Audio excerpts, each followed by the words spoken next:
ขัวได้สักพักหนึ่งแล้วพอพี่น้องกระทะเขากับคนทานจะโอนีโอเล่เนาะก็สบายดีและสวัสดีพ่อแม่พี่น้องFCเบิร์ดทุกคนเนาะบ่ว่าสิเป็นทางฝั่งลาวฝั่งไทยหรือว่าต่างประเทศชาวสวนก็ขอยินดีต้อนรับก็คือช่องชาวสวนชาแนลโดยวันนี้ก็พบกับสาวสวนคือเก่าเนาะพ่อพี่น้องวันนี้ก็บรรยากาศก็ถือว่าฮ้อนอ้าวพ่อพี่น้องเอ้ยแดดแห้งๆมื้อนี้เป็นเหลื่อมตาสาวสวนก็บ่มีหยังหลายมื้อนี้ก็ว่าสิพาพ่อพี่น้องมาเฮ็ดขนมมุกซึ่งมื้อนี้เฮาก็มีแม่แล้วก็แม่ตู้เนาะอยู่ไทยก็สิเอิ้นคุณยายอยู่ฝั่งลาวเอิ้นแม่ตู้เนาะก็แล้วแต่ทุกคนสิเอิ้นจั่งใดมื้อนี้ชาวสวนก็สิพาพ่อแม่พี่น้องไปเฮ็ดขนมมุกไปเบิ่งเนาะว่าหน้าตามันสิเป็นจั่งใดเดี๋ยวเราก็สิไปชมกันตอนขั่วใส่มันเลยเนาะเพราะว่าเราได้เตรียมไว้แล้วเพราะว่าตอนนั้นเราบ่ได้อัดไว้ทุกคนเลยอัดไว้แต่ว่าคลิปมันบ่เข้าจักมันเป็นจั่งใดเนาะเราก็เลยสิตัดไปตอนขั่วเลยไปโดยนะพ่อพี่น้องตอนนี้เราก็กำลังขั่วใส่บ่เป็นใส่หมูใส่หยังเลยทุกคนเลยใส่ขนมมุกเนาะใส่เฮาก็มื้อนี้ก็สิเป็นใส่มะพร้าวแล้วก็ใส่ถั่วเหลืองพร้อมแม่นบ่ถั่วเหลืองเนี่ยเราก็บ่ค่อยรู้ชื่อเนาะให้พ่อแม่พี่น้องเบิ่งหน้าตาใส่ในไอซ์บาเกโยก็สิประมาณนี้เนาะเพราะว่าเราคั่วได้สักพักหนึงแล้วพ่อพี่น้องกระทะเราก็ค่อนข้างจะโอนีโอเล่เนาะอันนี้ก็น่าจะพอดีโตแล้วทุกคน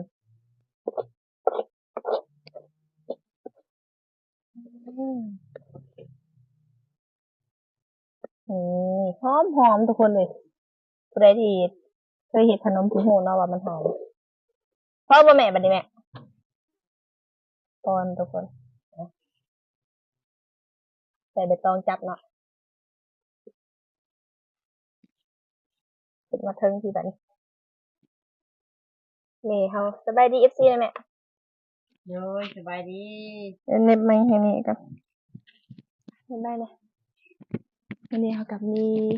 ห่อขนมกับแม่กับคุณยายเนาะจักว่าไปทางใดบัดนี้สงสัยเราไปเข้าห้องน้ำแล้วทุกคนแม่กำลังเกียมยังนี่แม่กำลังเตรียมใบตองใส่กำลังทุกคนกางไกรบ่มีเนาะกางไกรบ่อยากเข้าแล้วเลยเลยใส่อันนี้แทนอันนี้ก็ตายไว้ขูดมะพร้าวเอาไว้ขูดมะพร้าวอยู่ตรงนี้มะพร้าวก็ค่อนข้างจะอึดแล้วทุกคนเด้อเนาะแม่เนาะไปหาซื้อรอบหมู่บ้านทุกคนเลยบ่มีเขาห้องมะพร้าวหุ่นดีนั่นมันน้อยเลยค่ะห้องมะพร้าวหุ่นดีทุกคนหุ่นดีดิอันนี้ถิ่มบ่เนียนบูดบ่มันบูดบ่อุปกรณ์เฮาก็มีแป้งข้าวยังใส่อันแป้งข้าวเหนียวแล้วทุกคนแล้วก็นี่ก็ต้องอ่านข้าวสารคู่บ่ข้าวสารคู่สีเขียวเนาะข้าวสารคู่ที่มีสีขาวกับสีเขียวเนาะแต่เฮานิยมเอาสีเขียวเพราะว่ามันสิได้กินกันสวยงามเลยเพิ่นพี่น้องมากล้วยไหมใช่แม่นี่มากินแม่มากินทุกคนคือใครอยากก็กินไม่ได้อยู่ในส่วนองค์ประกอบเลยเอามากินตัวนี้ตอนนี้แม่เฮาที่ว่าคันใบตองเรือก็สิห่อข้าวต้มกินตอนนี้แม่เฮากำลังตัดใบตองมาทุกคนจุมังก็เฮียนไว้บัดมีลูกมีผัวเฮ็ดชูลูกชูผัวกินลองซิมเบิ่งมันจะบ่ได้ลงทุนหลายบ่ซื้อเอาเครื่องมันแล้วก็มาเฮ็ดเอาเองหวานมันทุกคน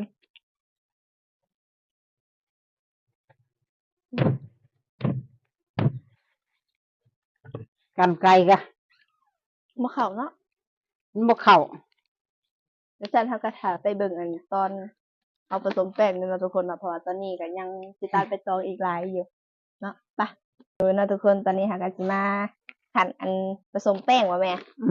ผสมแป้งเฮาก็ก้อยแป้งเฮ้ยผ้าบักใหญ่แล้วทุกคนบ่เข้าจับเทตอกลงเลยบ่อันน้ำนี่ก็เป็นได้เลยผสมแป้งเอาไหมตัดอีกใส่เบิดเลยแม่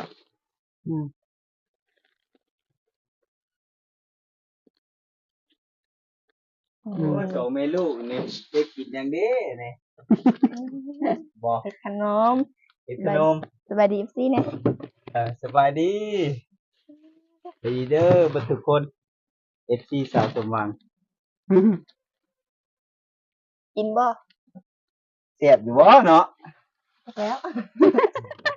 ถึงเพิ่นจุกบอกบ่ได้อีก อันนี้เคยเห็นบอก เอา เอ้า เอาสักครู่ มันใส่แตก มันทั่ว เจาะให้เนาะ มา สิบอกจะได้เนาะ แป้งข้าวเหนียว พระเจ้าไว้ในห้านดนแล้วแม่เนาะ แม่น เดี๋ยวนี่หนูเจาะสิบ่ แป้งมิดชนิดพิเศษตัวนี้ อุ้ย ใส่หมดเลย สิบ่หล่นบ่แม่อ้าวทุกคน มือใหม่เนาะมือใหม่มาเป็นหยัง มื้อไว้ให้สิเฮียละ เลยคงนึ่งวันนี้สิบ่หล่นบ่แม่ บ่มีเดียหัวเนาะ ห้านเขาไว้บ่ดี ก็กินแห้งเลย บ่มันเจาะหนูมันไปทานอ่ะเด็กหน้าขาวอ่ะ ด่าง3 ดาวตัวนี้ ใส่แป้งข้าวเหนียวเสีย แป้งข้าวเหนียวว่าซั่นเอ้านี่น่ะด่าง3 ดาวนี่ตามันเนาะ กา อืม โอ้ย กาในตาเขาอ่ะ ตรา อืม อืม แป้งข้าวเหนียว เบิด เส้นนี้ กินเนาะ อืม ป้าทุกคนเลยล่นเกือบเนาะเยอะๆต่อได้ไหมถอด ลูก น้ำใจ สิ บ่ เขาลดเลยไหมเขาลดมา ให้แม่ล่นมายันทีเดียมาสิยินน้ำให้อันนี้ก็เป็นน้ำอนามัยนะทุกคนเนาะที่ผ่านการกันตอง อะไรบ่ถองลงเลย คอย เจ้า เอา ที่เป็น ก่อน โบก เขาล่นก่อน ที่เป็นโบกเออโอ้ยสิบ่ล่นบ่แม่ สามหน่อยพุ่นเนาะเอาไปสามใหญ่บ่ใช่ เปลี่ยนไปซ้ำบ่ สามใหญ่เลย ตัวใด น้ำหลังมงน้ำล้างถ้วยสามใหญ่นั่น น้ำโดยเนาะพ่อแม่เนาะตอนนี้ซาสวก็ได้ไปเอากระซามมาเปลี่ยนพีของหัวแล้วออกเป็นหน่วยแล้วแม่เนาะขลุนก็ยังเฮียท้องลงเลยโอ้ยถ้าอยากหน้าขาวเราทุกคนเนาะแนะนำแป้งข้าวเหนียว ข่าวไว้ทันใจว่ะ แมนขาวแค่ตอนทา เพิ่นน่ะยังเฮ็ดแป้งนี่เนาะ มันบ่แม่นบ่ เพิ่นเอาเข้าบ่เนาะบดเข้าบ่ เขาบอกอยู่ว่าเอามันจะถึงไม่เลี้ยงแม่ได้หั่น ล้างอยู่บ่มึง ล้างแล้ว แม่นว่าคนทำอาหารต้องล้างมือสะอาดถึก ล้าง หลัก แต่ ถึกหลักอนามัย ล้างตั้งแต่เมื่อคืนแม่วะ ล้างตั้งแต่เมื่อคืนเช้านี้ยังไม่ได้ล้าง ผู้ล้านเพิ่นว่ากินกี่มื้อกันนั่นแหละมันจะแพงกันเพิ่นว่า เดี๋ยวมันจะเค็ม นะสักกิน เอ้า เจ้าสิได้เพลงข่อยเนี่ยกินเอ้าลูกกินกี่มือพอนี่ ถ้ากินสีเขียวคือจะน้อยไหม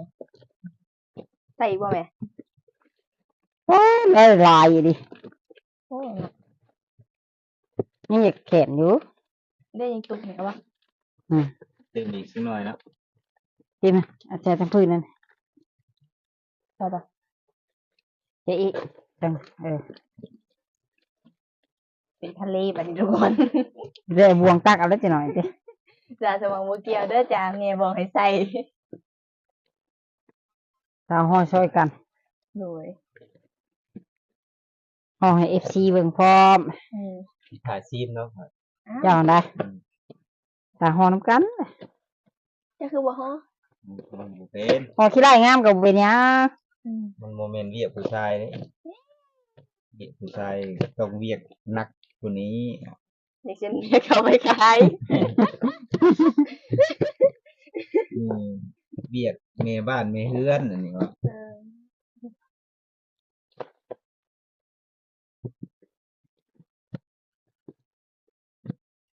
ตอนนี้เขาก็ยังกับแม่ผสมไก่สิ ผ เรีย ส บ ม ร้อ กั ย นเรียบร้อยแล้ว โดยถ้าตอนห่อแล้วก็สิหน้าตาเป็นประมาณนี้ทุกคนเนาะก็สิเป็นผู้สามเหลี่ยมเนาะ อันนี้เป็นเดี๋ยวก็ภาพจำลองซื่อๆทุกคนเด้อ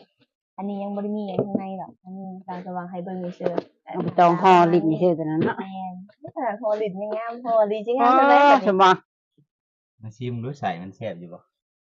ไม่ไล่ ดีอยู่บ่ใส่หยังแน่นี่เฮ้ย ใช่ถั่วเหลืองกับมะพร้าวกับน้ำตาล ที่ใส่ให้ไปกินเนาะ นี่ เอาบ่ เนาะออกหน่อยหนึง หลายบ่บ่ กิน ไม่ได้ซีมแล้วนะทุกคนคำใหญ่ขนาดนี้ เด้อเอาไปตองมาเฮ็ด จะระวังการล้างมือเรียบร้อยเด้อทุกคนเด้อเดี๋ยวเบิ่งก่อนเนาะ แซ่บ สมหวังเคยแบบนี้เนาะ อยากออกขมๆจังหน่อย หัวใหม่จัก ใส่ใหม่น้ำตาลบ่ เนาะทุกคนหัวครั้งแรกคิดใหม่จักอันนี้จะขมๆว่ะ อยากขมเล็กหน่อย เป็นลูกไผ่ทางฝั่งไทยได้อยู่บ่นี่เนาะ นี่ หัวครั้งแรกกับใหม่นี่ทุกคนอืม ประมาณนี้เอาไว้ก็อยู่เฉย ก็จะเอิ้นว่าขนมมุกเนาะ เดี๋ยวนี้ไว้เนาะ อืม เป็นเอาไหมมาช่วยกันไหม แขกรับเฮาก็มีแขกรับเชิญของเฮาแล้วคือทุกคนอะไรจะคือคุณยายเฮาเนาะจะมา โอ้ขนมต้องกันสูตรต้นตำรับสูตรต้นตำรับก็คือมาจากคุณยาย บายดีเด้อ สูตรต้นตำรับก็ได้จากคุณยายเฮานี่แหละทุกคนนี่ ให้เชื่อก่อน เนาะทุกคนบ ให้ รร มัน ยากาศ กิน มัน ก่ ฮ้ อ อน นมันอยากฮ้อนนะบรรยากาศซุมื้อนี้ อย่าฝนตกเลยห่อนแล้วเนาะขายว่างัวตัวสมบ่ บ่ ขายชื่อเอแล้วมาติดอ่ะ บ่แล้ว ติดของพ่อกับแม่ไปแล้ว งัวหมูกับไปทายชื่อไปติดของคนที่ เอ้ย นี่ได้ใช้ไว้ขากินดองมาโดพัวบ่ ไว้ขากินดองแล้ว ไว้ขาแต่งพัว ตายเด้อ ถ้าผู้บ่าวฟังได้เขาเจ้ามาขอเขาเจ้าก็บ่มาขอจ้าเทื่อ ก็เลยสิเอางัวแต่งเอารถบัน แม่นสิได้ไปขอเขาเจ้าเองบัดนี้ ตายลูกสาวก็ดิพี่น้องเอ้ย ผู้บ่าวฟัง จงงัวเลี้ยงงัวไว้ไปแต่งผัวคนน่ะ บ่มาขอจักเทื่อเนาะสิ บ่ ไป มาขอ แล้ จะ วบัด เถื่อคุ้มให้แม่ไปขอบ้านเลี้ยงงัวไว้ไปขอห่อขนมเป็นอยู่บ่อยากได้ผัว บัดเป็นบัดบ่เป็น อันเด้นี่ได้อยู่ทุกคนเลย นี่ บ่งามปานใด อันนี้รอบทดลองทุกคนเนาะอาจสิบ่งามซะแม่เดี๋ยวรอบนี้เอาจริงบัดนี้ จะงามกว่าอีก งามกว่าอีกแต่บ่ลองว่าพอคักเด้ ถ่าชิมอย่างเดียวเลย เฮ้ยเจ้าไปเอาทานใช้เตาถ่านแล้วก็ข้างมันหนึ่งอืม ใส่หอดพอเพื่อนน่ะ เอาน้ำใช้มันหนึ่งทีเดียวลาย มันเป็นเวียงนักเด้ทานว่าก็มีความนักนั่บัดนี้ก็นักอีกบัดนี้ก็เลยต้องได้ใส่ห่อขนมเนาะทุกคนใส่จุกๆไปโลดกินเองก็สิใส่หลายๆนี่นั่นแหละเนาะ แต่ลายก็แซ่บหลายได้นี่ บ่คือเฮ็ดขายเลยเนาะเฮ็ดขายก็หลายกันสิ อืม หลายแน่บ่หลายแน่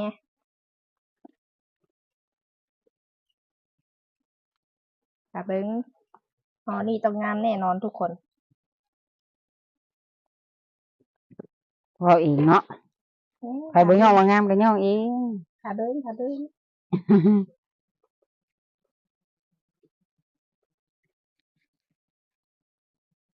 มือบุญเฮาก็เฮ็ดอยู่เนาะหาเฮ็ดบ่หลาย แม่น เพราะว่าเฮาคาเวียกหลายแนวในมือ มื้อนี้มันว่างเฮาก็เลยเฮ็ดกินเอง เป็นตอกตื้นแตกเนี่ยเป็นตอกเนาะในหมูนี่ กายทุกคนเนาะก็เป็นจังซี่เนาะ เตรียม อย่ามันอ่ะ จักเป็กมันสิพอบ่จักเป็ก เฮ็ดไปเลยค่ะ โอ้ต้องหลายเป็กในแล้วเนาะ หิวดีทางว่านี่ 2-3เป๊กพู้นแหล้ว เขาบอกให้รอฮอดบุญออกพรรษาก่อนนั่นก็ถือว่าได้บ่เนี่ยยังมันบ่ฮอด ย่านเขาเปิดตู้กายเฮือนอยู่เลย เพิ่นให้อดฮอดบุญออกพรรษาก็บ่ได้สิบ่ได้แล้วพ่อแม่พี่น้องยังน้อยเดียวหนึงเนาะ มื้อใด ยัง3เดือนนี่แหละ แม่แล้วเนาะ อืม พรรษา ใช่กระถากินบัดเดียวก็ได้เฮ้บัดมื้อสมหวังเอาผัวพุ่นเจ้าก็เลยเดี๋ยวเจ้าเลยเต็มที่ไปเลยจ้ะจัดระวงให้รอบพิเศษนี่พอดผู้เดียวเดิม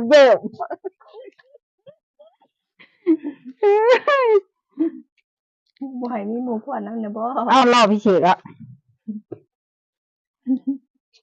สิบ่อยู่บ่พอคนผู้เดียวได้ พอดบ่เป็น พอรู้เป็นเนาะ อืม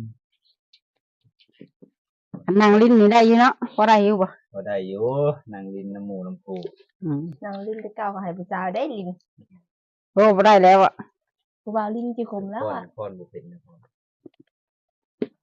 แอวแข็งเลย อืม เอาคนเป็นคนที่ตรง เข้าโอ้ไปแล้วแอวแข็งแล้วแอวดีคือยังน้อยยังหนุ่มแหละ โดยนะพ่อพี่น้องตอนนี้เฮาก็ได้ห่อกันที่ไปเทียนแล้วร้อยแล้วเนาะนี่ให้พี่น้องมื้อนี้ได้หลายเติมเนาะใส่เฮาเบิดก่อนเนาะทุกคนเนาะก็เหลือแป้งเมื่อกี้นี่ก็เฮาห่อไปทีละร้อยเฮาก็สิเอาลงมาใส่หวดเลยเนาะไปเดี๋ยวใส่ส่วนก็สิเก็บใส่หวดกันเนาะย่อบ่ได้ทุกคนเด้นัก หมอเขาก็ค้างไว้สักพักหนึ่งแล้วมันก็พดแล้ว เดี๋ยวสาวจะลองจะเก็บใส่นี่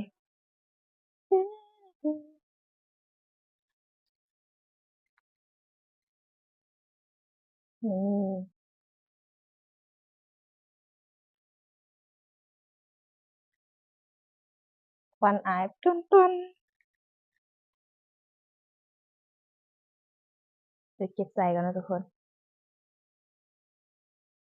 เก็บใส่จำนี้พอนะจังหน่อยเดี๋ยวมันสิอัดมาได้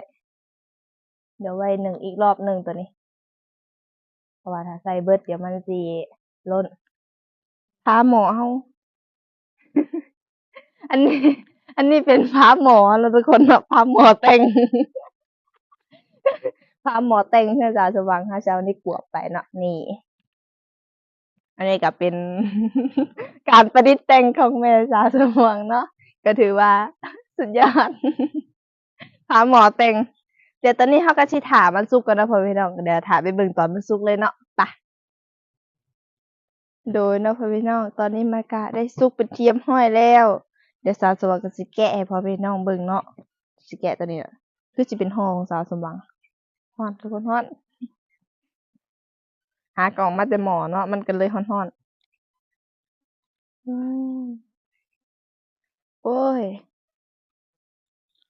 นี่ ขาดทุกคนขาดใบตองขาด นี่เนาะหน้าตาก็สิประมาณนี้บ่ได้ติดใบตองเลยทุกคนเลย บ่ให้คือสุดนั่นแหละเนาะกำลังย่องว่าบ่ติดใบตอง แก้ไปแก้มาติดใบตอง หน้าตาก็สิประมาณนี้ฮ้อนมือทุกคนอ่าเด็กสิเงียนใส่เพิ่นพี่น้องเบิ่งเนาะข้างในมัน จำมาครับ เนาะทุกคน สีมันก็คือน้ำตาลเข้มๆเนาะที่แม่นพี่น้องเห็นบ่เห็นอยู่บ่เนาะเดี๋ยวถ้าจะลองชิมให้เบิ่งเนาะฮ้อน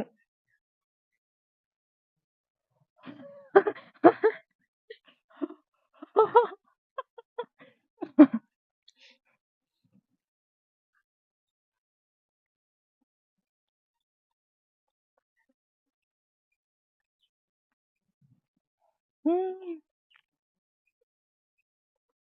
ถ้าทุกคนระวัง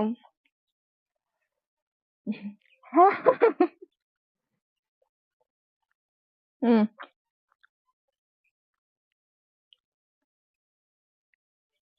โอ้ยกลัวสิอื่นได้ทุกคนเอ้ยลวกปากเบิดเนาะแนะนำให้กินตอนอุ่นๆเนาะอันนี้ยังร้อนโพดทุกคนนี่รสชาติก็สิประมาณว่า มันแล้วก็หวานๆเนาะมันสิมันอันในถั่วเนาะทุกคนเนาะแล้วก็หวานอันมะพร้าวเฮาแล้วก็สิมีความหนึบๆของแป้งเฮาเนาะทุกคนเนาะจ้าก็ถือว่าแซ่บโดยเนาะทุกคนเดี๋ยวเฮาก็สิให้แม่เฮามาชิมเนาะแม่ แม่แล้วก็นั่งโยงขางอยู่ทุกคนเดี๋ยวบ่ต้องห้องดังก็ได้เนาะได้เลือกซิมเลย อันใดก็ได้ จุกเลยเนาะ แม่นอันนี้ของเฮาตัวนี้ฮ้อน แกะกินมันก่อน เอิ่มชิมน้ำแหน่แซ่บบ่ บ่เอิ้นเป็นคน บ่เอิ้นเอาแกบ่ได้มาเอง ถ่ายลูกเอิ้นบ่เอิ้นเรามาเอง มาเองอดใจไม่ได้ สีมือลูกกับสีมือแม่นี่แซ่บอยู่บ่เนาะ โอ้โหสุกแล้วโอ้ใส่อัน น้องเขาก็ว่าทุกคน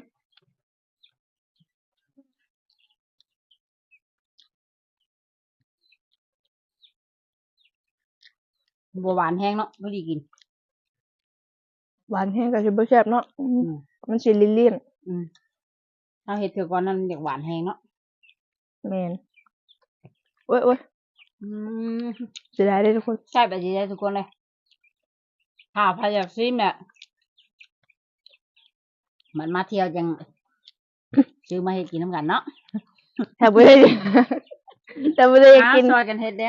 ถ้าบ่ได้อยากกินมาเที่ยวบ้านสาวสวรรค์แล้วซื้อแป้งสาข้าวเหนียวเนาะ แป้งข้าวเหนียว แล้วก็ข้าวสารคู่ มะพร้าวถั่วเหลืองมาเนาะทุกคนมาเฮ็ดกินนํกัน บ่แม่นว่าสาวสวรรค์สิฝากไปไทยเด้ ก็คือเขาฝากบ่เป็นเนาะทุกคนเนาะ จากบอนฝากเนาะ แม่น มันบ่มีวางผักหรอวะ น่าจะแม่น นี่เฮ้ยหอมชะหอมชะโมแก้มข่อยฮะ เตรียมจะหอมกว่า แก้มข่อยหอมกว่าใส่แน่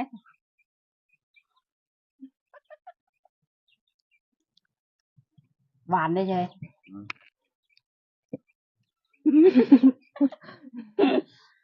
มันก็แปลกๆเนาะทุกคนบ่อยากแซ่บทุกคนในบัดนี้ บรรยากาศเปลี่ยนวะ บ่แซ่บทุกคน แซ่ เลย บ มั้ง เลยแซ่บนี่ก็กินซิเบิร์ตฮอนึงล่ะ น้ำห่อน ถามมันเช้าห่อนขึ้นหน่อยกินสีแซ่บมันตอนนี้ยังห่อนอยู่ เอากวงข้าวกับกลมกล่อมพอดีเลย เอาไว้บัตรเอฟซีสาวสมหวังมาหลินเฮือนเนาะ แม่ เอากะสิได้เฮ็ดชูกิน โดย เมนูนี้แหละขนมมก แต่ว่าเอฟซีได้เป็นคนซื้อแป้งมาเนาะ เอาไปคนห่อเนาะ ทำเป็นคนห่อเนาะเป็นคนออกแรงงานเฮ็ดชูกินเนาะ โดย รวมทั้งหมดนี่ก็ใช้เวลาอยู่ประมาณ2 ชั่วโมง โดยแล้วก็ นับแต่มือลงมือเฮ็ดจน แม่น สุกเรียบร้อยเนาะ แล้วก็ใส่งบบ่หลายเนาะ บ่ ประมาณ300แล้วแม่เนาะ 300ก็เหลื ฮอ อ ดบ่200ก็เหลือเนาะ 200ก็เหลือแล้ว 200ก็เหลือทุกคนเด้ 200ก็บ่อยากเบิดซะ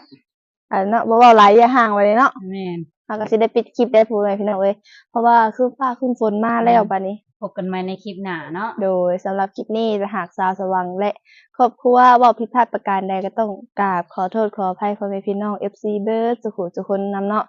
โดยมาฮอดบ่นี้สาวสว่างพร้อมด้วยครอบครัวกับจิติกาเขาว่าสบายดี